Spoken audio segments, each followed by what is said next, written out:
నీతి సూర్యుడైన దేవుడు, నిత్య తేజుడైన దేవుడు, నిరంతర స్తోత్రార్హుడైన యేసుక్రీస్తు నామమున అందరికీ వందనాలు. దేవునికి స్తోత్రాలు. ఆ దయాదాక్షిణ్యములు కలిగిన తండ్రి, ఆ కృపా సమృద్ధి కలిగిన దేవుడు మనల్ని ప్రేమించి మరొక నూతన దినమును మనకు అనుగ్రహించినందుకై సమస్త మహిమ, ఘనత, ప్రభావములు యేసుక్రీస్తు ప్రభు ఒక్కరికే చెందునుగాక. ఆయన ప్రేమ యందు వర్ధిల్లుతూ ఆయన చిత్తమును నెరవేర్చడానికి ఇష్టపడుతున్న మీ అందరికీ యేసుక్రీస్తు నామమున వందనాలు. ఆ మాట్లాడే దేవుడు ఈ నూతన దినములో మనకు అనుగ్రహించిన పరమవాక్య ధ్యానము, కృపావార్త, పరమగీతము 2వ అధ్యాయము 8వ వచనము. ఆలకించుడి, నా ప్రియుని స్వరము వినబడుచున్నది. ఇదిగో అతడు వచ్చుచున్నాడు. గొంతులు వేయుచు కొండల మీదను ఎగిసి దాటుచు మెట్టల మీదను అతడు వచ్చుచున్నాడు.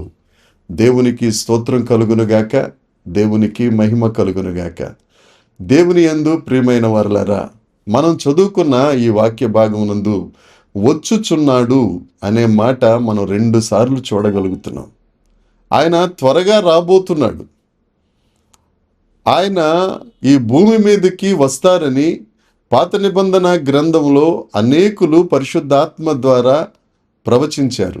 ఆ భక్తులందరూ దేవుని రాకడను చూస్తే ఆ గొప్ప దేవుడు ఈ భూమి మీదకి వస్తూ బెత్లెహేము అనే గ్రామంలో పశువుల పాకలో మొదటి రాకడగా ఆయన జన్మించారు.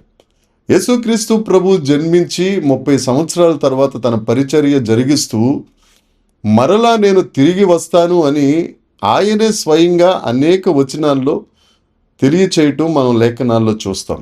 అంతేకాదు ప్రవక్తలు సైతం యేసుక్రీస్తు ప్రభు యొక్క 2వ రాకడ గురించి తెలియజేశారు. దైవ పరిచర్య చేస్తూ వాక్యాన్ని బోధిస్తున్న వారందరూ తమ పరిచర్య సంపూర్ణం అవ్వాలి అని అంటే 2వ రాకడ గురించి ప్రకటించాల్సిందే. ఈ సత్య ప్రకటన మనం ప్రకటించాలి అనేది దేవుడు మనందరికి ఇచ్చిన బాధ్యత, భారం కూడా. ఎవరైతే ఈ సత్య ప్రకటన ప్రకటించకుండా దాటవేస్తారో వారు దేవుని చిత్తమునకు వ్యతిరేకంగా బోధ చేస్తున్నవారే. ఎందుకు అని అంటే యేసుక్రీస్తు ప్రభువే మత్తయి సువార్త 16వ అధ్యాయంలో కానీ, లూకా సువార్త 12వ అధ్యాయంలో కానీ, యోహాను సువార్త 14వ అధ్యాయంలో చూస్తే ఆయన 2వ రాకడ గురించిన ప్రసంగాలు మనకి కనిపిస్తాయి. యేసుక్రీస్తు ప్రభు అంతటి వాడు 2వ రాకడ గురించి ప్రసంగాలు మానక ప్రజలకు తెలియచేస్తే మనం రాకడ గురించి ప్రసంగాలు తప్పకుండా చెప్పాలి కదా. అనేకులను మనం దేవుని కొరకు ఆయత్తపరచాలి కదా. ఆయన రాకడలో ఉన్న రహస్యాన్ని మనం తెలియచేయాలి కదా. ఒక ప్రకటన గ్రంథాన్ని మనమే తీసుకుంటే 1వ అధ్యాయం 17వ వచనములో ఇదిగో నేను మేఘారూఢుడనై వచ్చుచున్నాను అన్న వాక్యం మనకు కనిపిస్తుంది.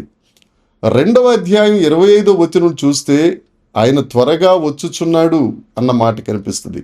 3వ అధ్యాయం 3వ వచనం చూస్తే నేను దొంగ వలె వస్తాను అన్న మాట కనిపిస్తుంది. 3వ అధ్యాయం 11వ వచనం చూస్తే నేను త్వరగా వచ్చుచున్నాను. అలాగే 16వ అధ్యాయం 5వ వచనం చూచినా నేను త్వరగా వచ్చుచున్నాను. ఆఖరి అధ్యాయం 22వ అధ్యాయం 20వ వచనం చూస్తే ఇదిగో నేను త్వరగా వచ్చుచున్నాను. ఇన్నిసార్లు దేవుని రాకడ గురించిన ప్రాముఖ్యమైన విషయములను లేఖనాలు తెలియచేస్తున్నప్పుడు మనందరం రాకడ గురించిన తెలివి కలిగిన వారమై, రాకడను గూర్చిన జ్ఞానం కలిగిన వారమై, రాకడ కొరకు సిద్ధపాటు కలిగిన వారమై మనం ఉండాలి. యేసుక్రీస్తు ప్రభు త్వరగా రాబోతున్నారు. మనం ధ్యానించిన వాక్య భాగంలో కూడా ఉన్నమాట ఆయన వచ్చుచున్నాడు. మనం ఎంతవరకు జాగ్రత్తగా ఉన్నాం?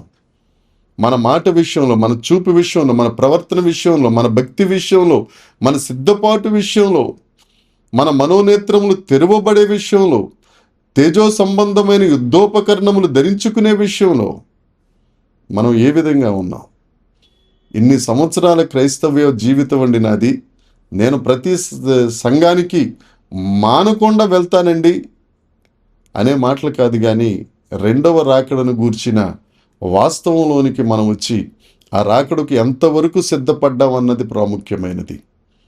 రాకడను గూర్చిన బోధ నీకు లేకపోతే రాబోయే కాలంలో నీకు బాధే మిగులుతుంది. మనము సిద్ధపడాలి, అనేకుల్ని సిద్ధపాటు చేసే వారిగా మనం ఉండాలి. యెహెజ్కేలు గ్రంథం 38వ అధ్యాయం 7వ వచనంలో లేఖనం చూస్తే వాక్యం చెప్తున్న మాట, నువ్వు సిద్ధపడు, నీతో కలిసి ఉన్న వారిని సిద్ధపరచు, నీవు వారందరికీ కావలిగా ఉండుము. ఇది దేవుడు చెప్పిన హెచ్చరిక. దేవుని యందు ప్రియమైన వారులారా, మనం రాకడకు సిద్ధపడే వారిగా ఉన్నామా? లేకపోతే పర్వాలేదులే, ఇంకా ఎన్నో సంవత్సరాల నుంచి నేను ఈ మాట వింటున్నాను, ఆయన వస్తాడులే, వచ్చినప్పుడు చూసుకుందాంలే అని నిమ్మకు నీరెత్తినట్టుగా ఉంటున్నావా? ఒక మాట చెప్తానండి, ఒకవేళ ఆయన రాకడ ఆలస్యమైతే అవని, మన పోకడ తెలియదు కదా. ఎంతమంది మనకు తెలిసిన వాళ్ళే, ఎంతమంది మన జ్ఞానవంతులు, ఆర్థికంగా అంగబలం కలిగిన వారు సైతం నిమిషంలో అంతరించిపోయి గతించిపోయిన స్థితిలోకి వెళ్ళిపోతున్నారు. వారందరూ ఎక్కడికి వెళ్తారో ఒకసారి జ్ఞాపకం చేసుకో. నెమ్మది కలిగిన స్థలంలోనికి మనం చేరాలి. రాకడని గురించిన మనం ధ్యానము, సిద్ధపాటు కలిగిన వారిగా ఉండాలి. ఇన్ని మాటలు విన్నా తర్వాత కూడా నువ్వు రాకడను ప్రక్కన పెట్టినట్లయితే ఎవరో వచ్చి నిన్ను మోసం చేయడం తర్వాత సంగతి, నీకు నువ్వే మోసం తెచ్చుకుంటున్నాడు లెక్క. ఒక్కసారి ఆలోచిద్దాం, రాకడని గురించిన జాగ్రత్త తీసుకుందాం. ఆయన త్వరగా వచ్చుచున్నాడు, ఆయన రాబోతున్నాడు. సూచనలన్నీ, ప్రపంచంలో జరుగుతున్న మార్పులన్నీ అందరినీ రాకడకు చేరువుగా తీసుకెళ్తున్నాయి. ఇంకా మనం ఎక్కడేశారంటే వేసిన దగ్గరే ఉన్నామన్నట్టుగా ఉండకుండా దేవుని వాక్యమందు, ప్రార్థన యందు, ఆయనతో సహవాసమునందు మన బ్రతుకును మార్చుకొని దేవుని యందు వైరాగ్యం కలిగిన వారిగా ఉండడానికి దేవుడు మనలందరినీ ఈ దినమున సిద్ధపరుచునుగాక.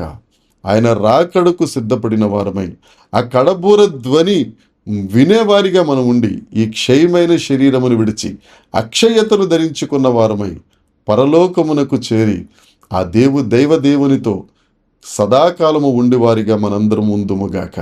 అట్టి కృప దేవుడు మనందరికీ అనుగ్రహించునుగాక. దేవుడి వాక్యమును మనందరి వినికిడిలో దీవించునుగాక. ఆమేన్. ప్రార్థన చేద్దాం. పరలోకమందున్న మా తండ్రి, పరిశుద్ధుడా, కృపగలిగిన దేవా, శివాధిపతి, నీకు వందనాలు. త్వరగా రాబోతున్న దేవుడా, నీకు స్తోత్రాలు చెల్లిస్తున్నాం. మమ్మల్ని అందరినీ మీ చేతికి అప్పగిస్తున్నాం ప్రభా. మీరు ఆకడకు మమ్మల్ని సిద్ధపరచండి తండ్రి. మా ప్రియురాలికి కావలసిన అలంకరణములను మీరు మాకు అనుగ్రహించి సిద్ధపాటు కలిగిన ప్రభువా, సిద్ధపడిన స్త్రీల వలె, కన్యకల వలె మేము ఉండగలుగుటకు నీ కృప దయచేసి మహిమ పొందుమని యేసుక్రీస్తు నామమున ప్రార్థించి అడిగి వేడుకొనుచున్నాము తండ్రి. ఆమెన్. దేవుని కృప మనందరికీ తోడై ఉండునుగాక. Amen, amen, amen.